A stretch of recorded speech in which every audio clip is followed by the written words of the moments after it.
Mapapati nga awananen ti Anyas ti 48 ti tawen nga ama ni Jerry Marcelo Domingo idi malabsan ni Suna ti may sa motorista na nakapakleb iti igid ti bypass road asa kupen ti barangay 30B Santa Maria Lawag City. Ti motorsiklo ti biktima ti nakaparada iti asideg na. Makita met ti adu-adara arumrumwar iti bibig ti biktima. Basar iti City Health Office, posible a hypovolemic shock ti rason ti pupusay na.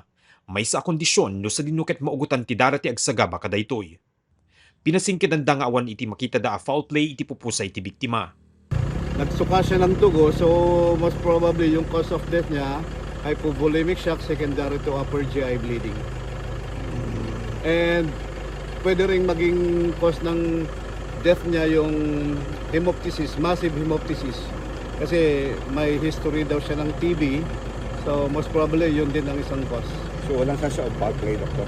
Walang foul play. Tsaka maayos naman yan na naitabi yung sasakyan niya na hindi naman walang gasgas, hindi nakatumba.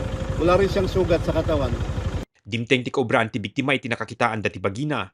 Numan nagkadkad daytoy ang nagpa-interview, nadakamat na nga agarup may nga oras pay laing tinapalabas idi pimanaw daytoy iti pagubraan da apasdek panganan iti syudad, kinagawid kuma daytoyan iti pagtaengan da iti barangay Dupitak iti idi ti Pindig.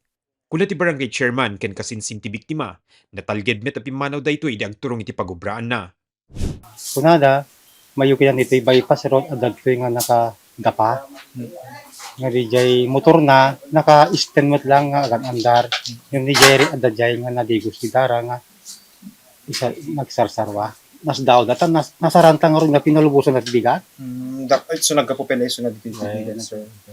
Saan na makumpirmaran ti chairman ken digiti nadanunan mi akabagyan ti biktima no agpayso ang nagsagaba daytoy ti sakit at tuberculosis. Nakla at da iti napasamak ken kuana kang runaan na takunada nga awan met iti bisyo na. Nasingpet at tao ni Jerry hampay aginom.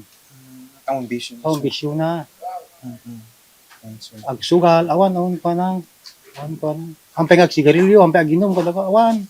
Trabaho lang. Trabaho.